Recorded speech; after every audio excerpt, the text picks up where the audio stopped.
आप लोग देख रहे हैं कि 9th क्लास का ये बुक है मेरे पास, ठीक है। और इसका जो फर्स्ट लेसन है, उस फर्स्ट लेसन का नाम है कोशिका जीवन की आधारभूत इकाई। तो इसका जो है ना 20 नंबर तक का जो प्रश्न उत्तर है वो हो चुका है 21 नंबर से। 21 नंबर से अभी हम बताएंगे आप लोगों को। आप लोग इसको जो है सो आप तो सबसे पहले बुक निकाल लीजिए और बुक में आप मिलाते जाइए या फिर कॉपी में आप लोग नोट डाउन करते जाइए। क्वेश्चन नंबर 21 में लिखा हुआ है, ये अति लघु उत्तरीय प्रश्न का है, किस प्रकार की कोशिका में केंद्रक नहीं पाया जाता है। तो क्वेश्चन नंबर जो 21 है इसमें कह रहा है किस प्रकार की कोशिका में केंद्रक नहीं पाया जाता है। तो यहाँ पे क्या है, प्रोकैरियोटिक कोशिका में केंद्रक नहीं पाया जाता है। क्वेश्चन नंबर 22, कोशिका के भीतरी तथा बाहरी वातावरण के बीच गैसों का आदान प्रदान किस क्रिया के द्वारा होता है। तो ये जो है गैसों का आदान प्रदान जो होता है विसरण क्रिया के द्वारा संपन्न होती है। तो 22 नंबर का आंसर क्या हो जाएगा, विसरण क्रिया। क्वेश्चन नंबर 23 में आइए, पौधों के गैसों का आदान प्रदान किसके द्वारा, किस संरचना के द्वारा होती है। तो पत्तियों में, पौधों के जो पत्तियां है उसमें जो है सो रंध्र या स्टोमाटा होता है, उसी के द्वारा गैसों का आदान प्रदान होता है। तो 23 नंबर का जो आंसर हो जाएगा वो होगा रंध्र या स्टोमाटा। नंबर 24 में, पौधों के मूल रोम द्वारा जल का अवशोषण में किस क्रिया का प्रयोग होता है। जब पेड़ पौधे जड़ से जल को अवशोषित करते हैं जमीन से तो कौन सी क्रिया कहलाती है, क्वेश्चन ये कह रहा है।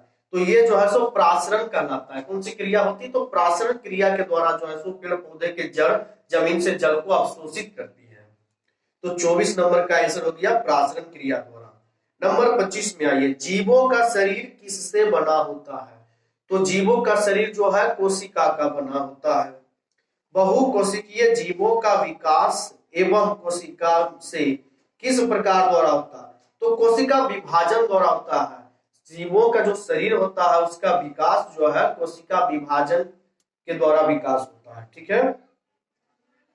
अब क्वेश्चन आ जाइए 27 नंबर, एक ऐसे कोशिका का उदाहरण दे जो अपना आकार बदलती रहती है। तो सिंपल से क्वेश्चन है ये, तो 8 क्लास में भी दिया हुआ है, 7 में भी दिया हुआ है। अमीबा एक ऐसा एक कोशिकीय जीव है कि जो अपनी आकार बदलती रहती है, उसको जहां भी भोजन दिखता है उस हिसाब से अपने शरीर के आकार को बदल करके और वो अपने उस भोजन को कुटपात के द्वारा भोजन को ग्रहण कर लेता है। तो 27 नंबर का आंसर अमीबा हो गया। जीवों के शरीर में कोशिकाओं की संख्या किस पर निर्भर करती है। तो जीवों के शरीर के आकार पर निर्भर करती है, क्योंकि शरीर जितना छोटा होगा उसमें कोशिका उतना ही कम होगा, शरीर जितना बड़ा होगा उसमें कोशिका उतना ही अधिक होगा। तो इसमें हो जाएगा जीवों के शरीर के आकार पर निर्भर करती है, ठीक है। क्वेश्चन नंबर 29 में आइए, केंद्रक के बारे में सर्वप्रथम किस वैज्ञानिक ने बताया।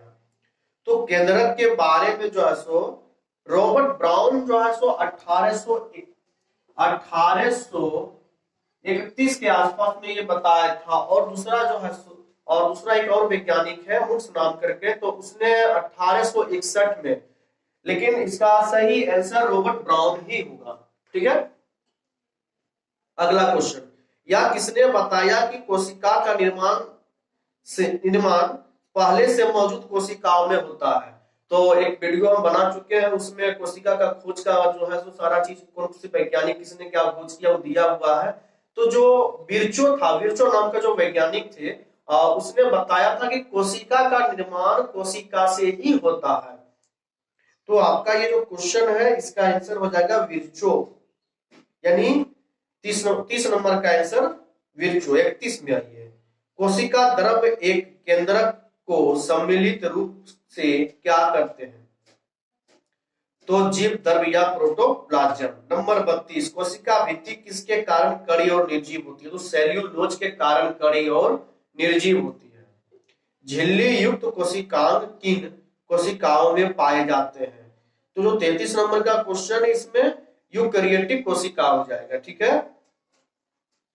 और 34 में जो दिया हुआ है अंतःद्रवी जालिका कितने प्रकार के होते हैं, तो अंतःद्रवी जालिका 2 प्रकार के होती है। 34 नंबर का क्वेश्चन। 15 नंबर का क्वेश्चन रिपीट क्वेश्चन है, तो 15 नंबर के क्वेश्चन से आप इसको देख लीजिए।